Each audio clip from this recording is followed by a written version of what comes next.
So, ito yung ano natin, yung unit natin na ayusin mga idol. So, binaklas ko na siya mga idol. So, ito siya, Starex engine niya.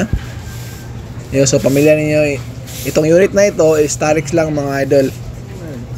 Ayan. So, tinanggal namin yung ano mga idol, intercooler. Ayan. So, ang problema nito mga idol is low power siya. Yan. So, yung turbo niya mga idol is brand new yan mga idol. So, ibig sabihin, okay yung turbo natin. So, dapat sana is malakas kumatak. Eh ngayon, parang low power siya mga idol. Mukha ni, pula na ginagani. Ayan mga idol, oh. Ayun. So, kita natin na wala naman yung butas-butas na mga ano dyan, mga hose.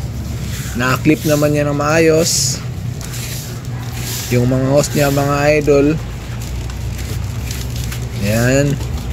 So, eto yung intercooler niya mga idol. Ayan. So, dito may nakita kami na nakalagay na may gasket maker. Ayan. So, eto nilagyan namin ng dibcon muna kasi medyo nagmamadala yung may-ari at saka ipapasolda pa sana sa mga aircon technician yung nagsusolda ng mga aluminum. So, ang ginawa namin mga idol is ito lang, nagdibcon lang kami. So, nandyan yung butas. Kaya doon naging low power siya mga idol. Ayan, naging low power siya dahil dito sa ano, butas na yan. Yung hangin niya is hindi perfect. Mayroong nakakalabas mga idol na hangin. Kaya nagiging low power yung engine niya. Walang hatak. So, tinibcon namin. Kinapalan namin yan mga idol ang dibcon. Ayan. Yan mga idol, oh. Kita nyo mga idol. So, ayan mga idol. Yung hose na yan, ayan, okay yan, may clip. So, plana sana namin mga idol is kondimin yan, walain yung intercooler. Pag walang budget mga idol, pwede yan. Lagyan lang ng hose.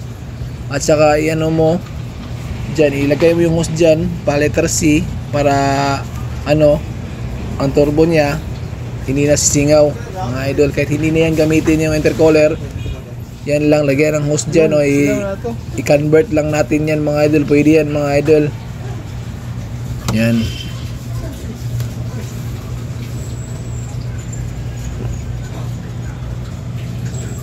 So, dito naman, yan, o. Kita nyo, mga idol.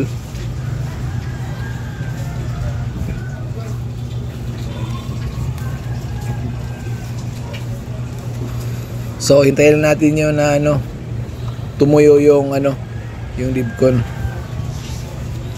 Ito naman yung ano, yung cinder sa ano yan, sa thermostat. Iba yung sa ano, cinder ng ano, yung init. Yung sakit na yan. Dyan yan. Yung sa ano, sa temperature, nandyan sa gilid. Chinek lang namin yung ano, cinder na yan.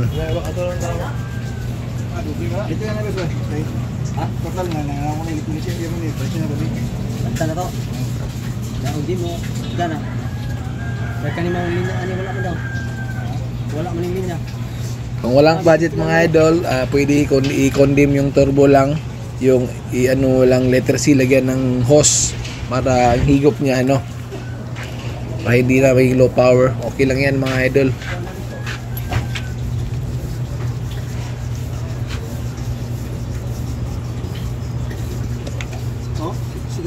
Dibcon.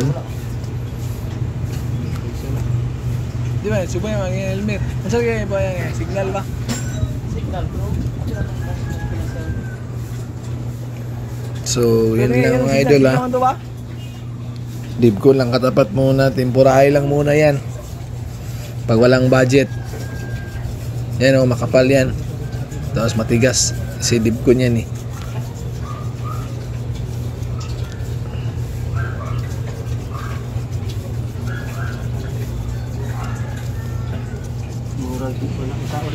So, yun lang. Thank you!